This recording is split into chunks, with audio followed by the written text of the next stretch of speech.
Hello and welcome to the council meeting of the town of Oakville for March 24th, 2025. It's 6:30 p.m. Madam Clerk, do we have any regrets? Yes, today, Councillor Longo's regrets. All right. Council and public, I invite everybody to join us in O Canada.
Thank you, everybody. Please be seated.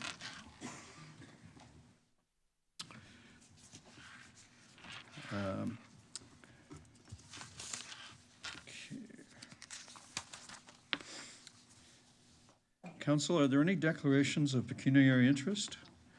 Madam Clerk, I see none. Council, I would call your attention to the opportunity to confirm the minutes of the previous council meetings in section 4 of the agenda. If two of you are minded to move and second them, that would be in order. Councillor Lischina, Councillor Elgar, thank you. Any objection? There being no objection or corrections, the minutes are confirmed. Now, Council, two of us could move and second us into committee of the whole. Councillor McNeice and Councillor Shea, thank you. Any objection? There being none, that carries, and we are in committee of the whole, the main effect of which is that we only need a mover and not a seconder for the rest of the business until we rise from the committee of the whole. Council, you have your Section 8 consent items, and there's 4 of them. Councillor O'Meara. Thank you, Mr. Mayor. If we could separate out item 8.1, that would be great. 8.1's on the floor, and you have the floor. Thank you very much. I'm just wondering if staff, if I turn to page 58 of the report, where it talks about the level of impact and notice guidelines, we've eliminated the section that says staff will inform members of council for matters townwide of interest, and specific local councilors be informed for matters that are area location specific. And then I go through the graph of sort of level of impact 1, 2, 3, 4, and I'm just wondering if you can let us know where councillors are to be notified on what level and where we fit in on these types of things, because sometimes a little community letter to somebody is going to trigger a large reaction that staff might not know about, but that councillors tend to usually know about and might be able to give assistance prior to that level of notification going out.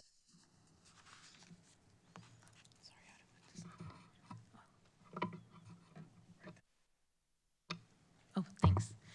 Through Mr. Mayor to the councillor, thanks for the question. So just a couple things. The first thing is, so that statement of councillors being notified of a matter of local interest or townwide interest, I elevated that into the procedure, so it's more upfront, so that staff are aware upfront that there's a commitment to do that.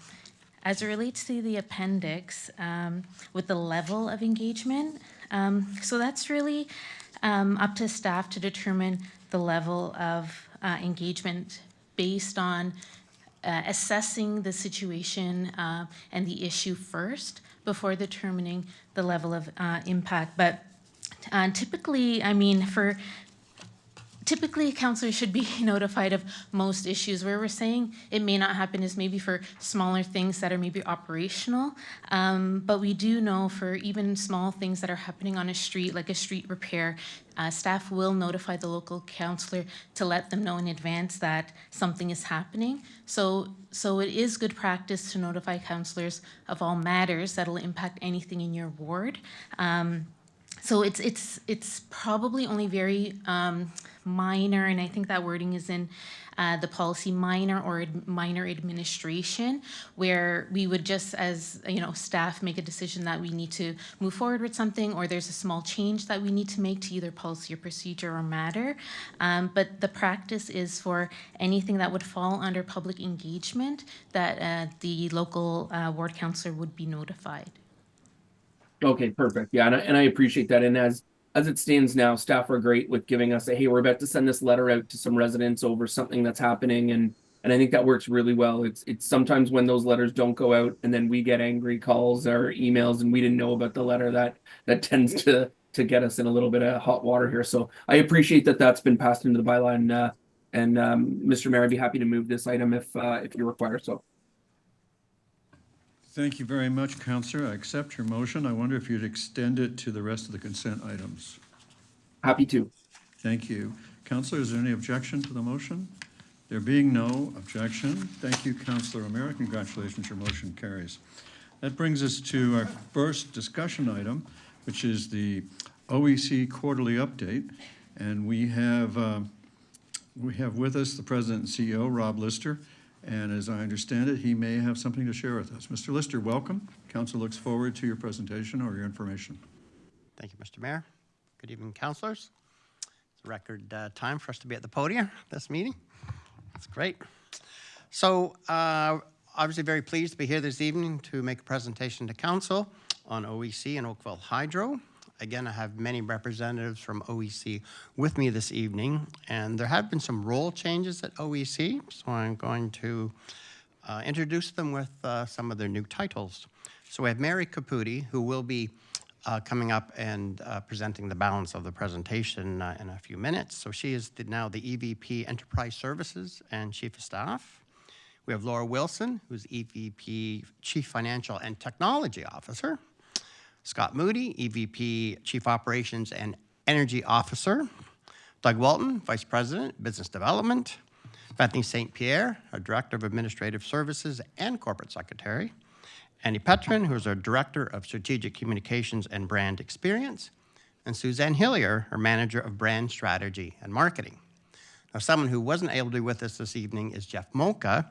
So Jeff Mocha has taken over Oakville Hydro from Mr. Moody, and his new role is Chief Operations and Electrification Officer. So you'll be hearing from Mr. Mocha more on Oakville Hydro matters in the future. And David Brennan, Chair of OEC, is online with us this evening. And we also have Ian Cockwell, a board member from OEC, with us in the chairs today. So in the presentation this evening, we'll speak to the recent acquisition of a major stake in primary engineering and construction, and an update on a variety of Oakville Hydro topics. Now, on Saturday evening, many residents and businesses in Oakville participated in Earth Hour.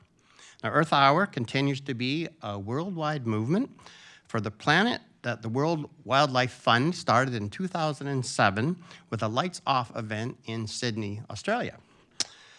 Earth Hour has become known for the Lights Off movement, with the individuals from around the globe switching off their lights to show symbolic support for the planet and to raise awareness of the environmental issues affecting it.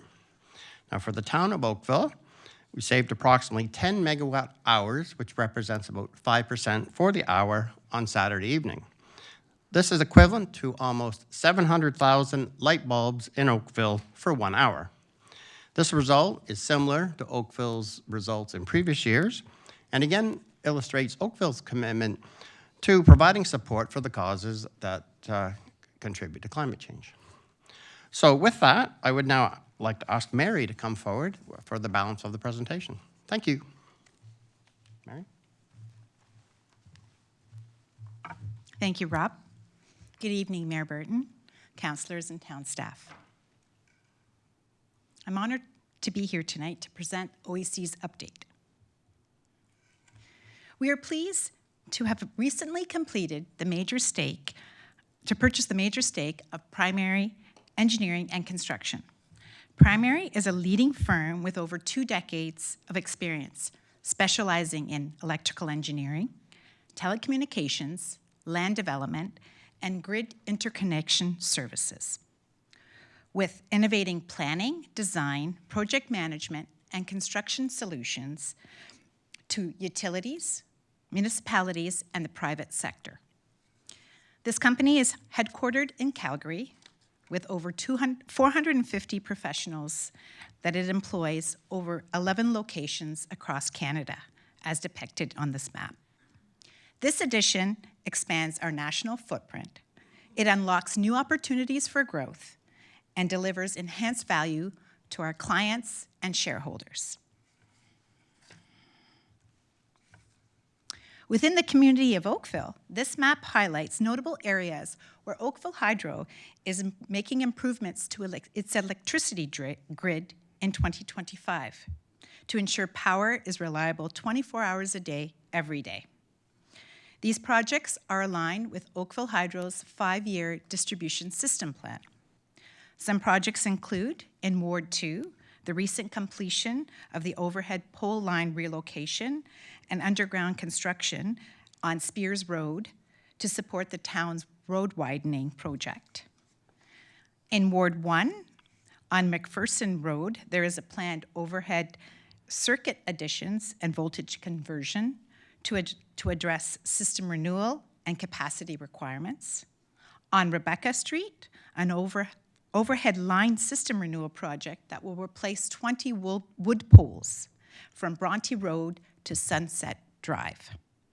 And on Burloak Drive, the Phase 1 project of temporary pole relocation to support the Metrolinx underpass excavation. Moving on to Ward 6, on White Oaks Boulevard, there's going to be an underground cable replacement with voltage conversion to help the capacity in that area. Oakville Hydro also supports the housing growth in Oakville. This slide provides a look at the current subdivisions in the various stages of development, many which are located north of Dundas Street. There are currently 12 in the design phase, 3 in the construction phase, and 2 that have recently been energized. We anticipate approximately 1,300 new connections in 2025. In addition to new subdivision areas, in various pockets of the town of Oakville, there are rebuilt homes. And in 2024, Oakville Hydro provided new services to approximately 230 new rebuilt homes and expects the similar amount in 2025. On March 19th, a brush fire was reported on the north side of the GO train tracks near Kerr Street to Burloak Drive, which spread behind the fence line. The 2 images on the left highlight hydro poles that were burnt at the ground line. Oakville Hydro has placed emergency bracing to stabilize the structure, and next steps will include a pole integrity testing and proactive replacement where required.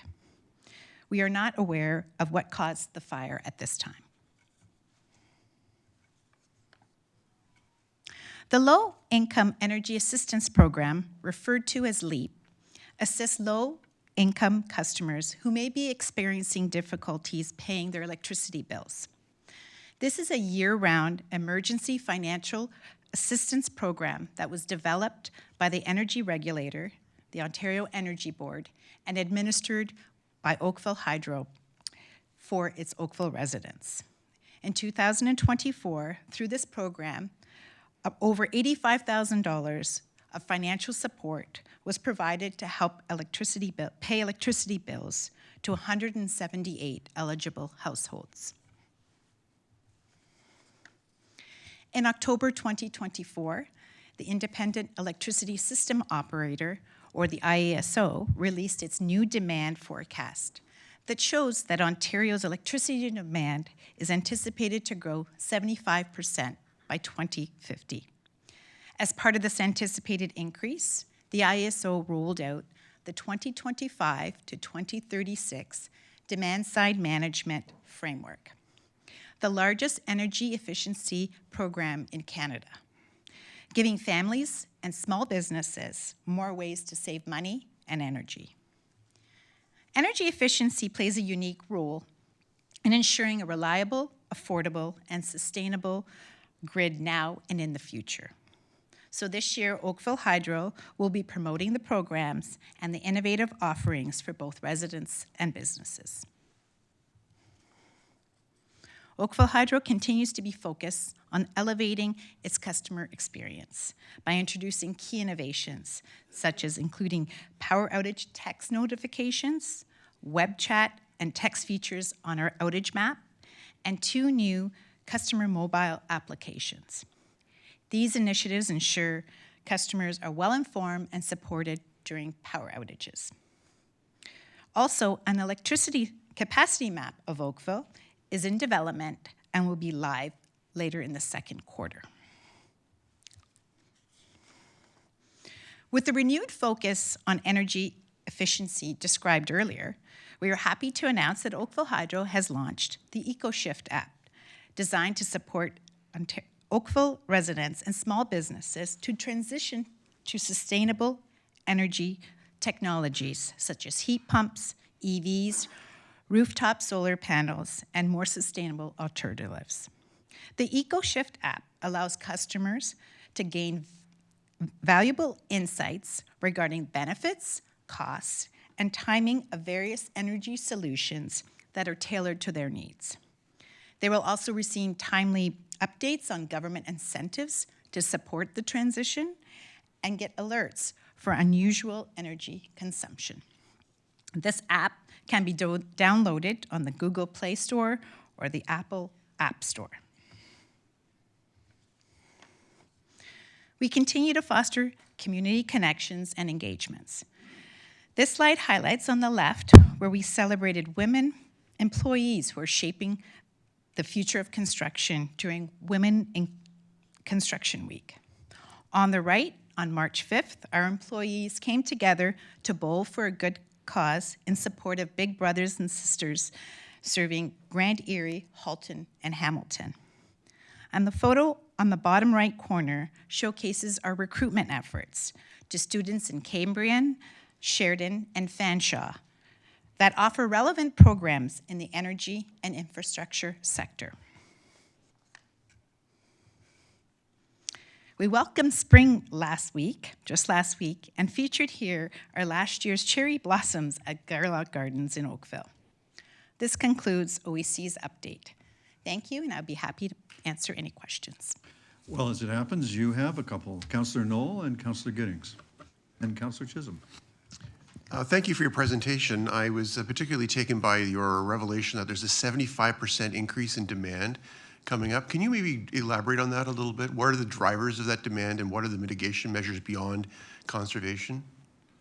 So this was a province-led initiative, and they are taking into account the adoption of EVs, the amount of data centers, just what they're, so they've been plotting this for years, and this was the most recent of their forecast. And besides conservation, that is one source, which is probably the most cost-effective resource but then we'll have to invest in the grid, which is sort of the offset in order to be able to meet those demands. And there will be another update probably in the next few years as they reassess what the adoption is and what the energy consumptions continues to be within the province. Can you remind me what the time horizon was again for the 75%? By 2050. By 2050. And what is Oakville Hydro doing, again, beyond conservation? What's Oakville Hydro doing in terms of trying to plan for that now? Yeah, so we have conducted our initial load forecast out to 2035 to ensure that we have our own grid ready and aligned to what the province's expectations are. Okay, are there any extraordinary capital measures that are going to be required over the next decade or so in order to achieve that? Or do you, I imagine knowing how excellent the board is at managing the finances, that you've got that under control, but can you maybe speak to that a little bit? Yes, I think at this point we are thinking that there will be a transformer station required, I believe, in 2035 or close to that. It'll be another one of our own owned ones. Okay, A new one. It Yeah. would be a new one. great, thank you. Thank you, Councillor Knoll. Councillor Giddings? Thank you, Mr. Mayor, through you. Thank you for your presentation. You talked about, further to Councillor Knoll, you talked about the EV number of increases. Are there any areas where you're running into difficulty with load at this point as a result of number of EV chargers that are going in? Yeah, through you, Mr. Mayor. We have not. We are closely monitoring the pockets that probably have more of the EVs, and so we have not encountered any issues at this point. All right, thanks. And could you go back to slide number 4 for a moment? There we are. There were the yellow areas representing work that's going to be completed. I take it on the far right side, that is the Winston Churchill warehousing that will be going in there. Is that a site that's going in or an area that'll be served? I will have to see if one of my colleagues knows that specifically, or we would have to get back to you on that.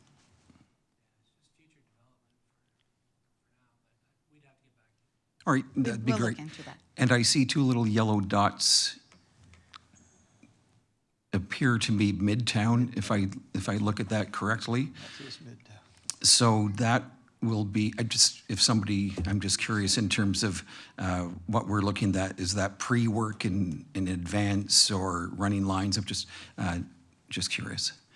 Well, that would be the preparation work aligned to the Midtown development. And far below that, there's a little yellow spot. We're in Ward 3? Yeah, it might be an extension cord. I don't know. It's a very small little block. Just curious what that is. If it's okay, I'll get back to you. Perfect. Sure, thank you. All right, and last question, would you be able to supply us with an org chart and the preferred contacts for us, just so we can get through to the right people for the senior team? Absolutely. Great, thank you. Thank you, Councillor Giddings. Councillor Chisholm? Thank you for the presentation. As always, the presentations are very concise and accurate, and I like it. Just a quick question. Can you give me a little bit more information about your, when you put out the number $85,000, 178 households, is that a write-off, or is that how do we deal with that, knowing the growth? Is that a budgeted item within your program? Yeah, so the Ontario Energy Board gives every utility a certain amount that it is allowed to pay out to help low-income consumers. So, not to belabor the details, but what's the qualification for that to get the reduced rate? Well, there's a set criteria, and we use the Oak Park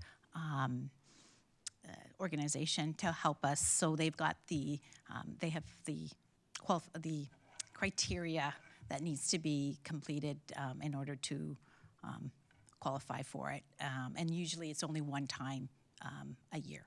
Is that public access knowledge available to us? Yes. I'd like to have a copy of that, if you wouldn't mind. Thank you.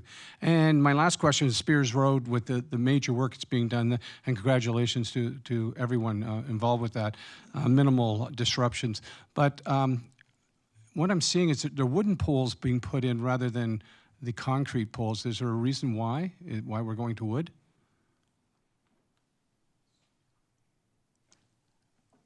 I'll defer that to Scott. Sorry, Mary. Through you, Mr. Mayor. We don't typically use concrete poles in Oakville, and our preferred poles are wood for a number of technical reasons. So our replacements of line line poles is typically wood. So that's the policy, we use wooden poles. Okay. Yes. It's a controversial issue, but Yes, we've heard. yeah. Okay, thank you very much. All right, thank you, Councillor Chisholm. Councillor Haslett-Deal. Thank you, through you, Mayor Burton. Thanks for the presentation. Further to Councillor Chisholm's questions, I don't see any information on the Oakville Hydro site about financial assistance. Is it to be on the site, or is it something where they have to call in to access? No, it should be on the site because it's, there's a link to, so customers can go through and then do their next step. So we will check to make sure that it is on the website. I'd appreciate that. Thanks very much. Thank you, Councillor. Councillor Adams. Thanks very much for the presentation. I've got two questions for you. One is about the voltage conversion project you've got on White Oaks. Can you provide additional information about that, about when it's going to happen and what it's going to look like? I ask because there's some other projects in that vicinity over the coming year that might overlap, and I just want to make sure there's no... Yeah, so preliminarily, it's scheduled for the second and third quarter, but we can give you more detailed information so you have a better landscape. That would be great, and whether, to what extent it'll be visible on the boulevards would be helpful. And if you wouldn't mind sending that to Councillor Lischina and I, that would be helpful. The other question I had for you is one of your slides had, I think it was 1,350 new connections. Is that number of new homes, or is that connections where there can be a single connection to a building that has multiple units in it? So it is connections as meter connections, so it could be to multiple units. Okay, so we don't have a figure for, we can't use that as a figure for determining housing completions, for example, or there's no easy... Well, we could translate it if something... We could translate it, okay. That would be interesting to see in the future. Thanks so much. Thank you, Councillor. Councillor Knoll. Thank you. With your indulgence, I just thought I would provide some information to Councillor Chisholm and to Councillor Haslett-Thiel. An organization that I'm the volunteer IT director of, Oak Park Neighborhood Center, actually administers the program, and there's lots of information on their website about how to apply, the applications there. And if somebody's interested right now, you simply send an email to community@opnc.ca, and they can get you started towards both the program through hydro, as well as there's a small gas support program as well. Hopefully that's helpful. opnc.ca. Thank you, Councillor. Well, thank you very much for the presentation. Council, would somebody like to move receipt? Councillor Elgar, thank you very much. Any objection? There's no objection. Councillor Elgar's motion carries. Thank you, everybody. Council, we can now turn our attention to the flooding preparedness report from Roads and Works and Operations entitled Flooding Preparedness. And Sam and Chassie has a presentation. If you'll give him your attention, we and the people at home will be caught up to date. Sam, we look forward to your work. Thank you, Mayor Burton, and good evening. Mayor Burton and members of council.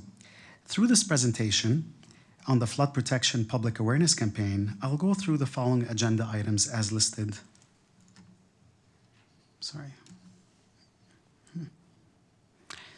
On this slide.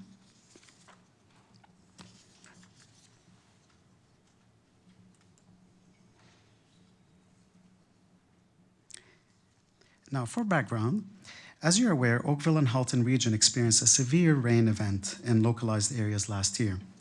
On Monday, July 15th and July 16th, severe thunderstorms occurred in Halton region, with Oakville receiving a varied levels of rainfall. The heaviest storms, or storm activity, occurred in South Oakville. On July 16th, the Queens Elizabeth Park Community Center area received equivalent of a 10 to 25-year storm. And the Halton Region Southwest Wastewater Treatment Plant near Coronation Park received an equivalent of a 100-year event. The severity of the storm on July 16 and the cumulative impact of the previous heavy rainfalls caused damage to town assets and resulted in temporary interruptions to some of our services. Most issues have been resolved in 2024, and staff continue planning additional capital projects in 2025. Service Oakville and their region of Halton received a total of 339 calls related to storm, ranging from public right-of-way and/or property damage to private residential flooding calls. The town's response during a severe storm focuses on the safe operations of the town's right-of-way and maintaining the function of our storm sewer network. Staff provided an update of the flood event to Council on August 13th, 2024, and staff were requested to create an education promotional program related to flooding. In 2024, there are a few notable accomplishments that I would like to share on behalf of our respective teams. Staff from Roads and Works, Parks and Open Space, Facility Services, Corporate Communications, Service Oakville, and Oakville Fire met to review the lessons learned from a communication perspective regarding this storm. Staff developed a flood response protocol using different levels of warning, identified the department leads for coordination purposes, and prepared associated communication with consideration of emergency management. Further, staff reviewed the town's website and determined that there were numerous pages related to flooding or related to stormwater. However, they are mostly related to studies and technical information with respect to stormwater assets. Therefore, the town website team quickly created a flood information webpage that now includes flood prevention tips and basement flooding information. Additional work resulted in creation of a more resident-friendly website to address what should I do and when my house is flooded. Staff will also now add applicable web banner notifications that apply to relevant levels of warning, which correlate with our flood response protocols. Screenshots of a level 1 and a level 2 web banner notifications that will be available on the town's website are shown on this slide. This slide shows a level 3 web banner notification when flooding is imminent and taking place. For the next agenda item, I'll quickly discuss the education focus areas. There are a number of education focus areas which help our residents better understand the various responsibility of stakeholders and who best to call. The key responsibility areas for the town and Halton region, which are summarized on this slide, will provide the context for the education focus areas and will be included in the public awareness campaign information provided. Also, the town's response to flooding, as documented on the town website, and how we triage calls and track our hotspot areas will be explained. For example, town staff perform a number of activities to ensure stormwater network operates as planned and that actionable responses are available if unexpected situations arise. Some of these include pre-event activities that relate to monitoring, inspection, and maintenance, service calls, and I'd like to pause on this and add more info. All flood service calls are to be directed to Service Oakville, as this will allow the town to track the event and document activities for post-review and/or follow-up. During event activities, during a storm event, staff monitor the service calls and are deployed to inspect, service, support, and remedy, where possible, emergency issues. And we look at issues that arise, such as clearing blockages or cordoning off and securing an area until floodwaters recede. Post-event, with support and response, staff will respond to flood-related service calls to examine the cause, address public infrastructure elements, if found, and if simple, the remedy to address the issues will be actioned in a timely manner. Often, however, an issue requires further review and potential for inclusion in future capital programs. Staff will also clean up roads and right-of-ways following a flood event where debris and material are left behind once floodwaters subside. Post-event reviews, we conduct debriefs. We conduct these to ensure that simple remedies are completed and issues have been resolved, and include adding the location to proactive inspection programs. This also includes more extensive investigation and/or engineering review and/or the addition to capital program for longer-term improvements. The conservation authorities, which include Conservation Halton and Credit Valley Conservation, have several areas of responsibility for flooding and flooding emergencies, but they do act in an advisory capacity. They do so to support municipal flood emergency planning by providing technical advice pertaining to flood risk and engage in flood mitigation projects to reduce flood risk prior to flood events. They also maintain a local monitoring network. They collect data and monitor watershed and weather conditions. They do so daily in order to provide timely warnings of any anticipated or actual flood conditions. They also issue flood messaging to municipalities, including ourselves, and include media and public to advise of potential flooding. They also monitor and operate Conservation Authority dams and flood control structures. And finally, they maintain communications with municipalities and the MNR Surface Water Monitoring Center. That's the Ministry of Natural Resources Surface Water Monitoring Center during a flood event.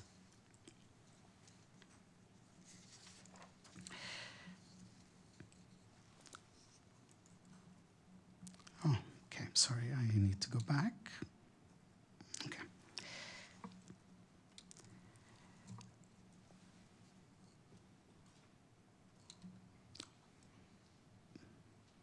Sorry, one more, it's stuck. All right. Flooding can happen quickly and without warning at any time of year. So knowing about the flood risks and how to prepare for them before, during, and after a flood will help keep our residents safe and minimize damage to property. Another education focus area includes understanding how driveway culverts and roadside ditches are important parts of the town's drainage system and how homeowners are responsible for maintaining these ditches and driveway culverts on their property. In order for the homeowners to maintain a clear and unobstructed flow path through the culvert, this may require occasional clearing of leaves, branches, dirt, and debris, which may build up in the culvert from time to time. Inspecting culverts regularly will ensure they are in good working order, and property owners, as per the current property maintenance bylaws, are also responsible for routine maintenance of the ditches, which include grass cutting. The last education focus area will focus on maintaining private site drainage per original design and changes to the property, for example, site alteration and infill developments. It is the responsibility of the property owner to maintain the property's grading surface drainage. Any work carried out that changes original approved grades or the historically existing grades must not impair the land's ability to drain properly or create adverse impacts to the adjacent properties, including the municipal right-of-way. Changes that do impact properties could result in numerous issues, such as flooding, negative impact to adjacent properties, and natural environment features and/or municipal infrastructures that cause costly repairs and negative feelings with neighbors and possible charges under the town's bylaw. The impacts of the proposed development of single-lot residential lots are currently reviewed through the site alteration. That includes a pools and tear-down rebuild process or scoped site plan process if the property is within the Bill 97 buffers. Now, the public awareness campaign includes a launch in the spring and continuous communication through the year. The public awareness campaign has 4 main objectives. First is to deliver an educational campaign about flood protection to help the community prepare for potential flood incidents. The second is to inform the community about flood protection resources and where to find them and how to prepare in case of flooding. The third main objective is to clarify roles so residents know the responsibilities and that of the town, the region, conservation authorities. The last but not least is to encourage the community to make simple, impactful enhancements to flood-proof their property. These objectives and goals will be achieved through a phased approach.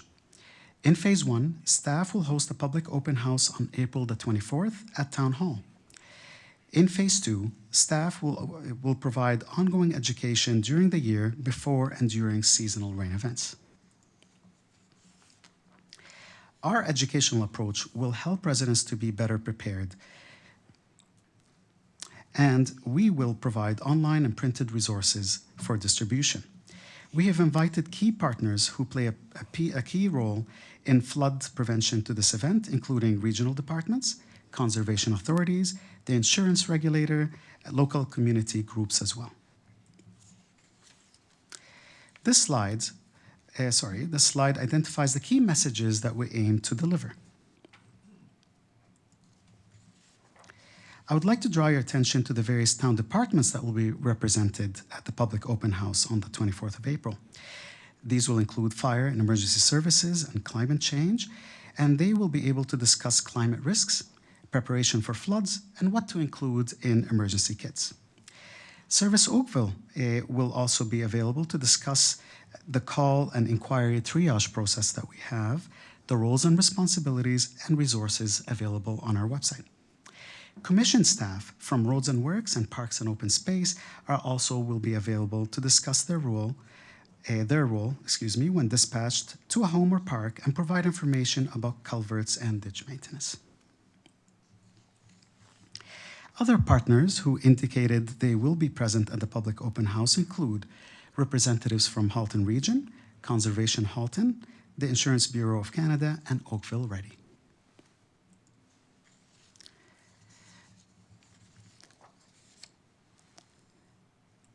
With Phase 2, representing our ongoing education efforts, the town will use existing communication channels and paid advertising where feasible to promote the open house and other resources. This could include cross-promotion at town events and initiatives such as the May 5th to the 11th Emergency Preparedness Week. It will also include posters at town facilities, in the tax bill flyers and other opportunities, and then social media and digital messaging before and during rains. Town staff will continue to enhance town's communication, maintain the town's stormwater infrastructure, plan for the future, and continuously improve on processes and practices to mitigate the impact of flooding. This concludes the presentation on flooding preparedness, and I'm happy to take any questions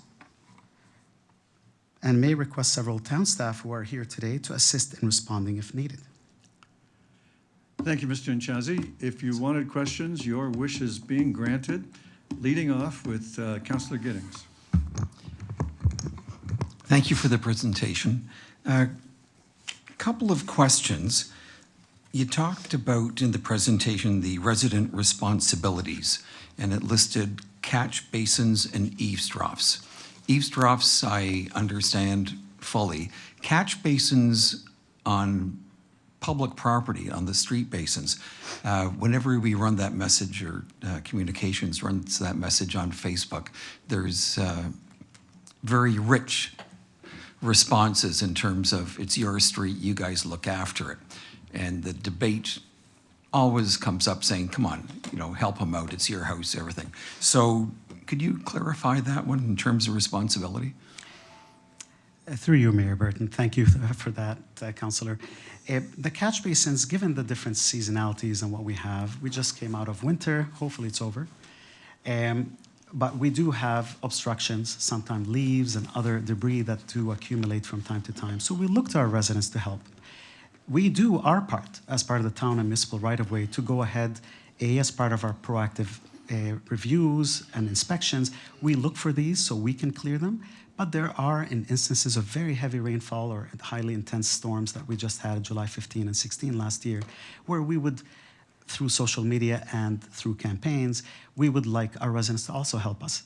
So it's not something to say it's not doable, it's something that they can assist to ensure that we're doing things timely, especially given that there could be adverse, I would say there could be some weather that happens even during leafing season, that we will need help to be able to make sure that those leaves are gone, for instance, if we have a snowstorm in the middle. So I hope that answers the question. We're just looking for cooperation. That does, and not going to ask for an answer, but you have a few thousand of these on the boulevards, and I can't imagine how many months it would take. All right, the second question is the filling of ditches with pipes and landscaping issues. Is that where somebody moves into an area with a ditch at the front of their house and they decide it'll look better, and so they put a big O or some sort of pipe in there and fill it up, and without benefit of somebody from your area speaking with them? Again, through you, Mayor Burton, if this happens, it's not allowed under municipal if you pipe a section, for instance, to make it level, that causes issues. The whole point of a ditch is it needs to hold that capacity of water, and when you fill it, it reduces that. It causes adverse impact to others within the roadway. I know that I've met with a few councillors on very difficult locations, and thank you for smiling, Councillor Hazatiel. That was fun with Mr. I'm not going to name names, but we do understand that at the end, we would like to make sure that we are maintaining what's there, and it has a reason. That capacity is important. Until there's a project or some sort of an initiative to look at a full upgrade to storm through our capital program, that is different. So we look to ensure that if this happens, we will go back and say, please reinstate it. And we will do our part to make sure it gets reinstated by reminding through notices, through letters, etc. All right, and last question, creeks and streams. We have a lot of residents with creeks or streams going through their backyard, and depending on whether it's a regulated creek, or we often get calls saying your creek is overflowing or your stream is overflowing, and we're saying, well, no, it's on your property. Is there an easy way for residents to determine who's responsible for what? And thank you, Councillor, through you, Mayor Burton. There is, and that's part of the reason this education campaign will be good, by including Conservation Halton. We would be able to look at what is available, what are some of the resources that are available on our website, what the ownership status is, and what we can do to advise that this is responsibility if it's not if it's not owned by the town or the Conservation Halton, then who is to maintain it? So there are ways that we'd like to raise that at the forefront as part of our education campaign.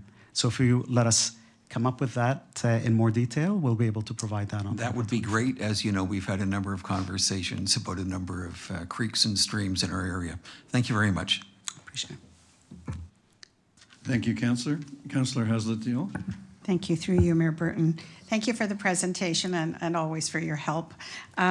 Just two quick things as a follow-up to Councillor Giddings' question. So will CH at the open house have a map that could actually identify for a resident that this creek that's running through this piece of property on Morrison or wherever it is on your land, not on public land? Like, can we get that level of clarity for them if they do come to the open house? I just see that having that map could eliminate a whole bunch of questions and concerns. I mean, it should be on title. It should be when you buy the house, you know, but there seems to be a massive amount of confusion about that. Through you, Mayor Burton, I will take that back, and we may be able to do something as well from the information that we have to provide a map of some sort. Okay, thank you for that. And my last question is, thank you so much for the fulsome information about how we're going to educate. Will you be putting on the portal those lovely new additions that give us either a Facebook page or a newsletter article so that we can do our part to educate people simultaneously? Councillor Giddings and I work pretty hard to do a newsletter every 3 weeks, and if we time it right, we could be in sync, but I'm not a really big fan of having to create the little image. Yes, we will, and I'm getting confirmation. So at this point in time, this should not be difficult. We will be able to make sure that I'll give you the information for a newsletter. We'll also be looking at all the campaign material that we're providing as a resource to you as well, and it will be shared. In fact, probably by tomorrow, you'll get the invite to the April 24th meeting. On that note, I have an error in my slides. this is not a joint BIC with a stormwater fee. Just wanted to be clear. It's a standalone education campaign, flooding campaign, and it's because we want to time this specifically before the rainy season, before May and any, God forbid, any type of flooding events. Thanks very much. Thank you, Councillor. Councillor O'Meara? Thanks so much, Sam. And I just want to say thank you for all the work you've done, not just with the flooding last year, but all through the crazy snow we had this year as well. I can't even imagine the calls and stuff you had that you had to go through. So thank you for all of that. It means a lot to the community. When one thing with cleaning the storm basins out, and I know Councillor Giddings had brought that up, when we kind of make everybody responsible, nobody's responsible. It's one of those things. And I know we have flower beds that people sponsor. We have, it's almost like we need to identify some captains, some street captains who are say, hey, listen, I'll try and keep an eye on it. Or we just need to try and find out if there are people. I think we need to let people know that this is something we're asking them to do on behalf of everyone. And I wonder if we can maybe just be stronger in our communications about well, it's everybody's responsibility. Please try and get together as a street. Many people have little block parties or barbecues and talk to each other about, hey, if it's going to rain, make sure you clean the gutters out or you clean the basins out because that's important.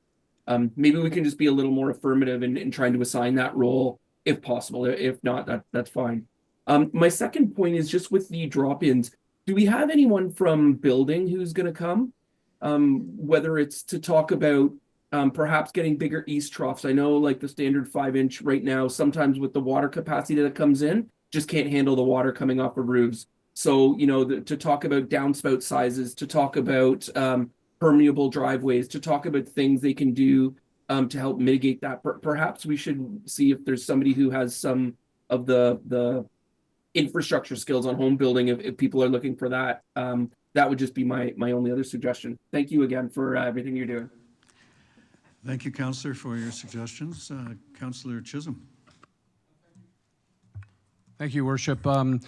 Sam, your job and what you've been doing in the wintertime and now with the flood, it's an amazing amount of work you have to do. And my thanks, personal thanks for all the things you've done for in our ward. Notwithstanding, a couple of things that we have a challenge with, and you know what it is with ditches and so forth, especially in the Lakeshore area between Lakeshore and Rebecca with drainage and so forth. The challenge, and I don't know if you have an answer for this, Sam, but when you have a blockage or landscaping in one home, it affects maybe 10 homes on the water flow getting down to the lake. That seems to be the biggest challenge. We go and scalp one household, it doesn't help because the other ones are plugged up. So I don't know what we can do with that, but we have to have some type of education in saying if you're affecting your landscaping on one property, it affects maybe 10 or 12 other households. So something to think about on how we deal with that, because just going and clearing it out, there's no degree of pitch and the water doesn't go anywhere. So that's a challenge with the culverts and so forth.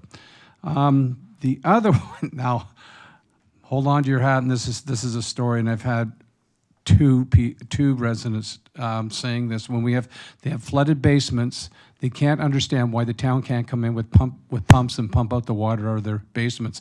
You come, if our house is on fire, you come and put out the fire, but why can't you bring in pumps and pump out the water? So I think you have to do some messaging on that one, because there seems to be an expectation for the town to go in and pump out water out of their basements.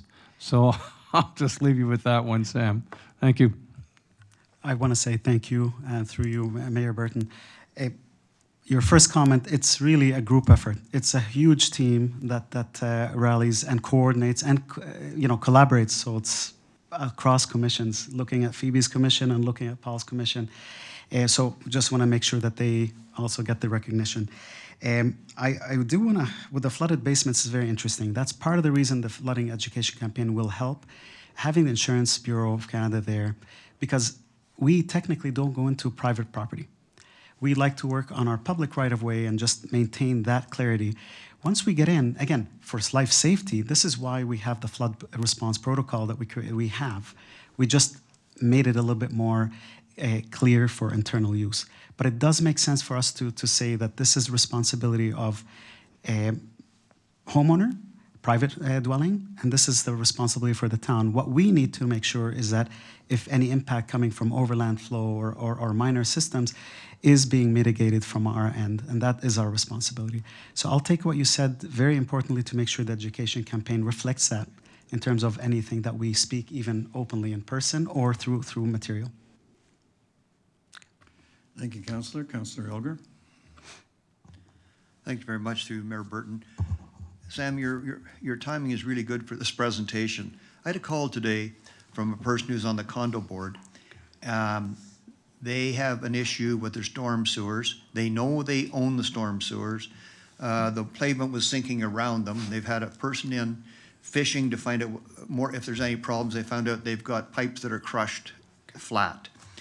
Their thing is, it was built in 1991. Who do they contact to find out where it even hooks up with the other, with the actual storm sewer once it gets to the town land? Okay. We do have, through you, Mayor Burton, we do have information that we can share and advise what the storm network looks like. Now, it's interesting. It depends if it's a sanitary sewer or if it's a storm sewer. Storm sewer is within our control, so we can definitely give that info. If it is related to sanitary storm system or water, we look to our region colleagues to be able to look at that.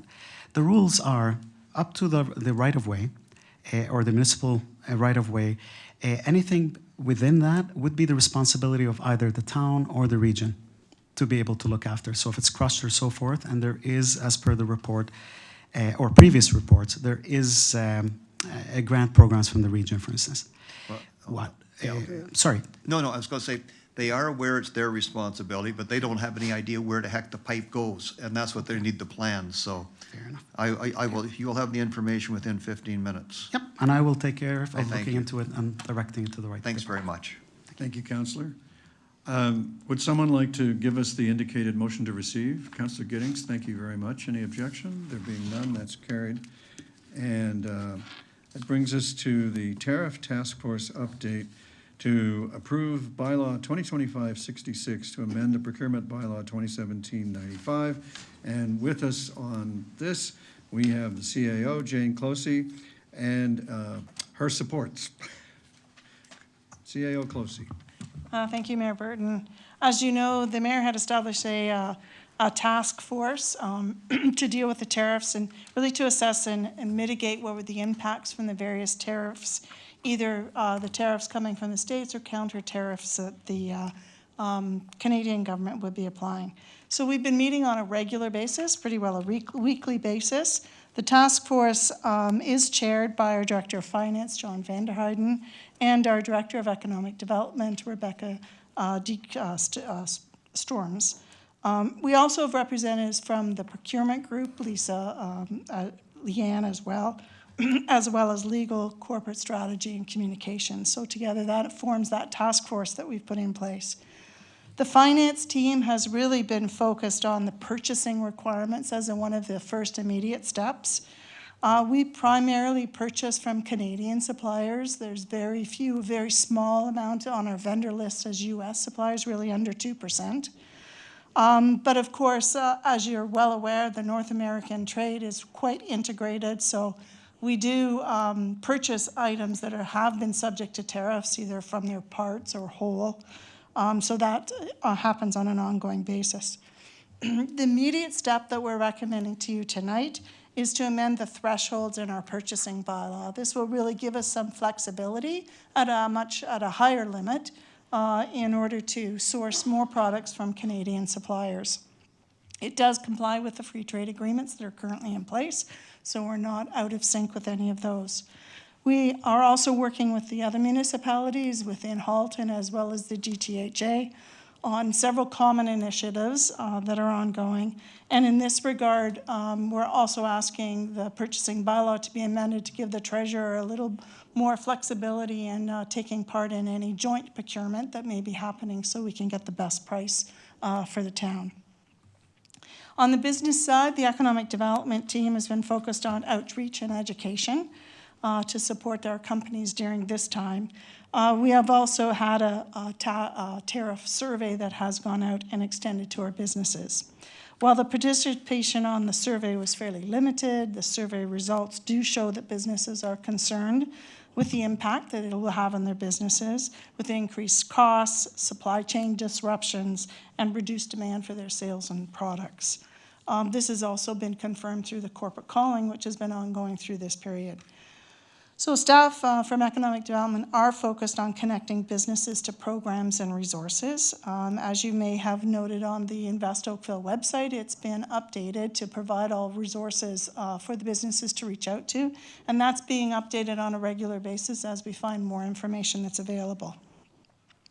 As you're well aware, the automotive industry is highly integrated in North America, and will be significantly impacted by the tariffs. Economic Development staff continue to support the advocacy work of the Ontario Auto Mayors Caucus, and with the current focus on coordinating efforts with U.S. mayors to create a cohesive and integrated or a unified response to the U.S. trade policies. So that work is ongoing as well. We are coordinating our efforts with not only the Halton municipalities and the GTHA municipalities. The town's advocacy and partnership also includes the Oakville Partnership Committee, and this was a committee that was established during the COVID times through the Mayor's Task Force and has continued meeting on a regular basis. So it's a great opportunity to touch base with them. That group includes, of course, our Economic Development Department, Chamber of Commerce, Visit Oakville, the Halton Region Small Business Center, the Downtown BIA, the Kerr Street or Kerr Village BIA, and the Brawny Village BIA. So it's quite a great resource or partnership for us. So the report you have in front of you tonight really is an update. It recommends the steps that we think we should be taking on an immediate basis. And so those bylaws are provided on the procurement bylaw. We will continue to work as a task force and continue to review responses that we could bring forward with all the partners that we're working with. Our efforts are to focus on increasing opportunities of buying locally from Canadian suppliers, mitigating the impacts on our capital and operating budgets as costs increase for services and supplies that will be coming in that we need as a municipality. We're working with businesses to explore opportunities to reduce their costs relative to any costs for our permits or those types of things, and also the timing of our approvals that they need from the town. And of course, providing information and advocacy wherever we can for the businesses. So we will, of course, continue to keep council informed as we move forward and steps we should be taking. And I would like to let you know that the task force members, as the mayor indicated, are here tonight if you have any questions of us. Thank you, Madam CAO. Your wish for questions is granted by Councillor Haslett-Deal to lead off, and then Councillor O'Meara. Thank you, through you, Mayor Burton. Thank you for the report and all the work to date. Can you just confirm, was the chamber solicited in terms of trying to get more participation in our survey? And as a second part to that, did they have any additional insights that specifically coming from their membership? So for the first question, yes, they were solicited to help us promote the survey to get information. And I'll refer to Rebecca in terms of any advice that they had.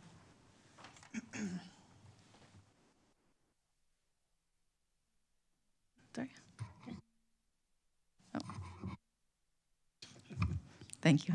Through you, Mayor Burton, to you, Councillor Haslett-Thiel. So as Jane mentioned, yes, we did solicit the Chamber in helping push out the survey, which they did, and they have provided us a bit of feedback. We have received some feedback that they've received specifically from members, and they also had, the Ontario Chamber did a survey as well, and they've shared the results of that with the task force as well. Okay, thanks very much. Mayor Burton, at the appropriate time, I'd be pleased to move this. Thank you, Councillor. Councillor O'Meara. Thank you very much. Recently, we've received a number of emails with regards to the flying of American flags in our facilities. I'm wondering what considerations we're taking with that. I know other municipalities Some are not. I know I spoke today, Milton never has. I know it is a bit of a virtue signaling, but I've heard from residents who say it's the actual American people are the only ones that are going to decide what their government ends up doing. So we should be sending a message, and maybe I'll start with that one, and then I would have one follow-up question. Well, Councillor, with the CAO's permission, I'll offer you an initial couple of thoughts.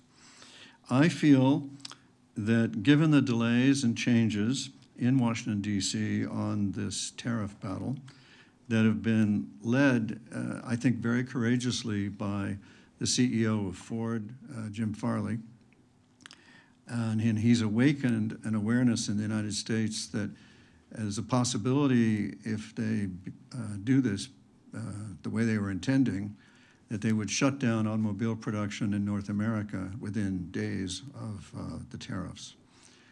And that's led to delays in Washington and recalibrations. This evening, the Globe and Mail carries several news stories indicating yet more uncertainty and possibility of course corrections.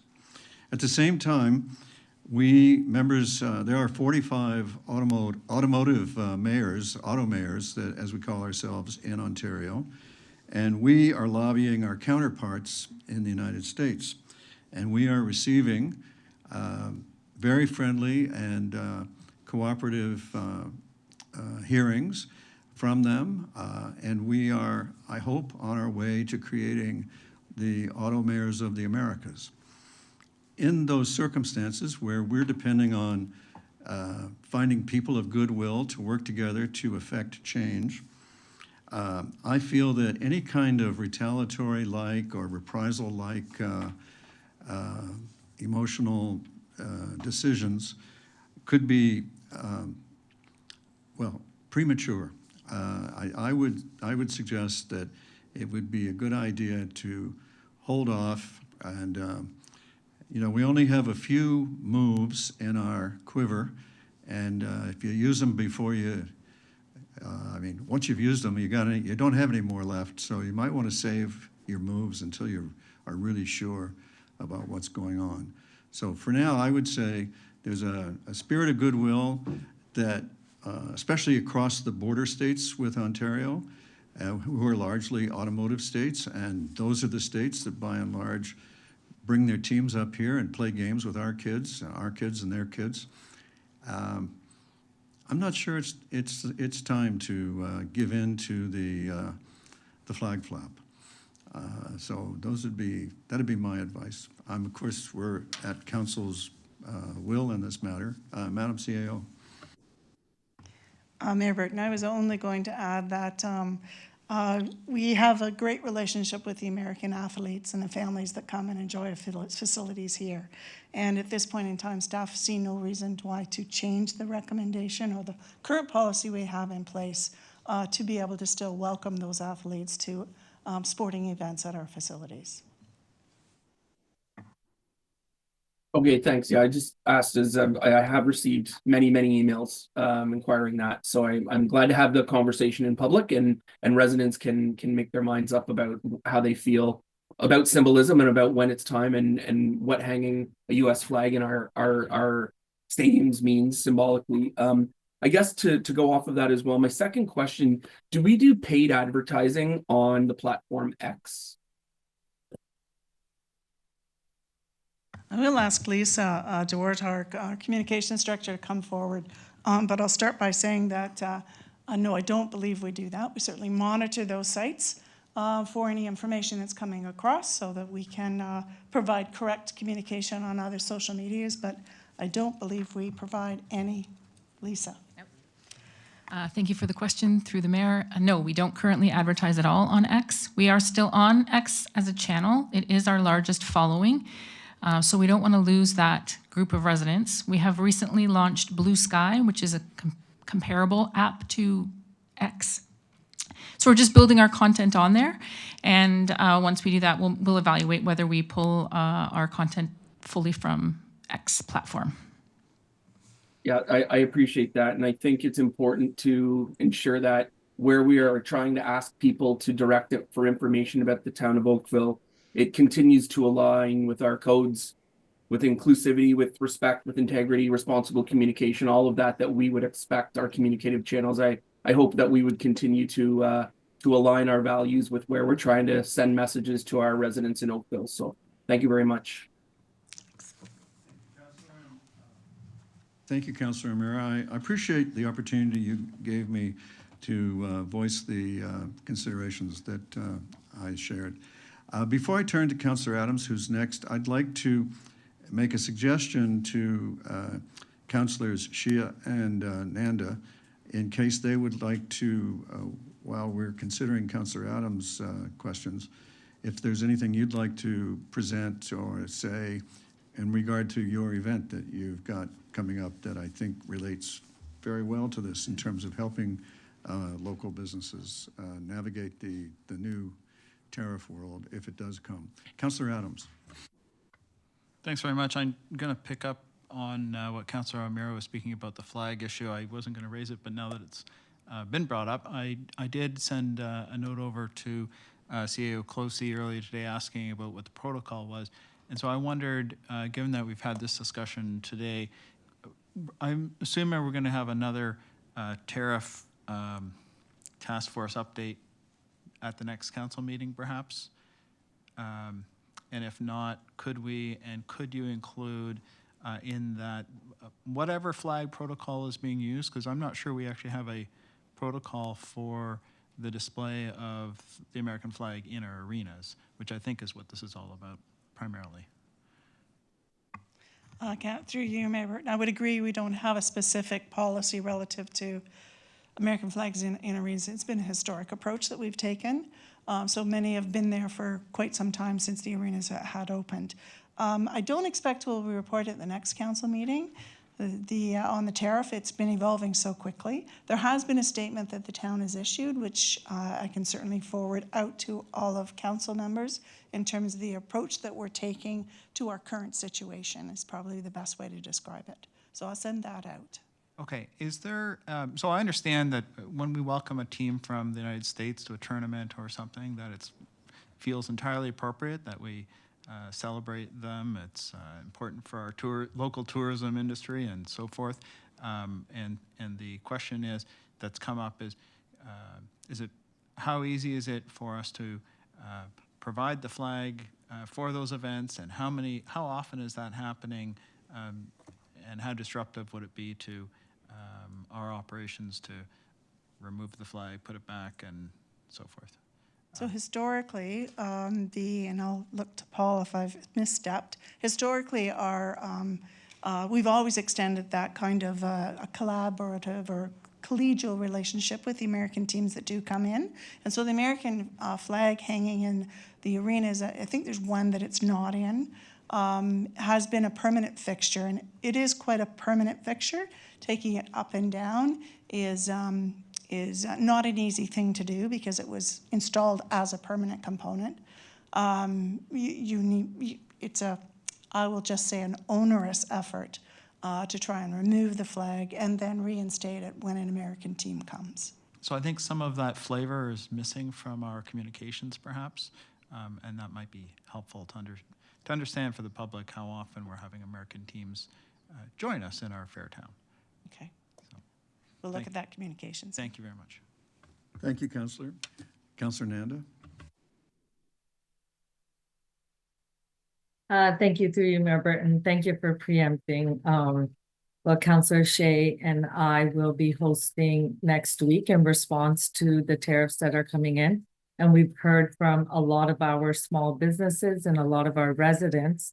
So Councillor Shea and I, along with the Now 7 Residents Association, will be hosting a small business event on April 2nd from 6 to 9 p.m. at the 16 Mile Sports Complex.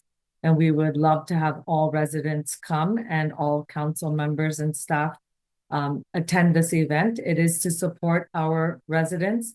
And in response to the tariffs, we're hoping that we can somehow help our small businesses during this difficult time. So thank you again. Thank you, Councillor Nanda. I'm sure everything we can do to spotlight opportunities to buy local is appreciated. Councillor Shia? Thank you, Mr. Mayor. I just adds up, so we got a 42 local business sign up for this exhibition. So the table is all gone in 2 weeks. Thank you. All right, thank you. Councillor Hazletthiel, thank you for your motion, and if you have more to say, I'm happy to hear it. Otherwise, I'll call your motion. I'll hold back. All right, I'm happy to move it. Thank you very much, Councillor. Is there any objection to Councillor Hazletthiel's motion? All right, there's being none, that carries. Congratulations, and thank you, Councillor. Council, it's now in order for a motion to rise and report. Councillor Shia, I think you were first. Any objection? There being none, that carries. Excuse me, Mayor Burton, we just have 11-1 that we have to deal with to receive it 11-1. on page 6. Oh, okay. I need a motion to receive confidential item 11.1. Councillor Adams, thank you. Any objection? There being none, that's carried. Now, we've moved the rise and report, and I rise and report the Committee of the Whole has met and made recommendations on consent items 8.1, .2, .3, and .4, discussion items 10.1, .2, and .3, and confidential discussion item 11.1. Thank you, Madam Clerk. I need a mover and seconder to adopt the report. Councillor Chisholm and Councillor Nanda, thank you very much. Any objection? There being none, the report and the recommendations of the Committee of the Whole are approved. I call your attention to your information items separately and electronically distributed, and your status of outstanding issues, and bring us to new business. We have a memo from the acting town clerk suggesting that we reschedule the council meeting that we were expecting on April the 28th, which is now Federal Election Day. And Councillor Hazletthiel, is there a chance you have a motion and a seconder? I'd like to move that we actually move it to May the 1st. I understand there's a conflict, which is a good conflict. It's the 100th anniversary of Rotary on the Wednesday, but the annual general meeting for a prominent residents association is on the 29th. Yourself, Councillor Giddings, myself, and several town staff are invited to that AGM, and so I'd look to our council colleagues for the courtesy of moving this so that we can attend council and the AGM, and so move it to May the 1st. All right. Very well. The first thing I'd like you to do is I'd like a mover and seconder to waive the notice provision in the procedure bylaw for this change. Councillor Elgar and Councillor Knoll, thank you. Any objection? The waiver carries. And now, Councillor Hazletthiel, I didn't catch your seconder for your motion. Councillor Giddings, thank you very much. And I'll put the main motion, which is to move the 28th to the 1st. Any objection? There being none, that is also successfully accomplished. Thank you, everybody. Now we have, I'm not aware of any regional reports or questions for town boards and advisory committees, but we do have a request for report from Councillor McNeice, seconded by Councillor Hazletthiel, that staff investigate, report back, and prepare a draft indoor asset naming policy for council's consideration, including exploring the approaches of others, such as municipalities and school boards. Any objection to this request for report? Madam Clerk, there's no objection, and the request is approved. Now, Council, I know you're waiting for this moment. We need a mover and seconder for consideration and reading of the bylaws. Councillor Lischina and Councillor Grant, thank you. Any objection?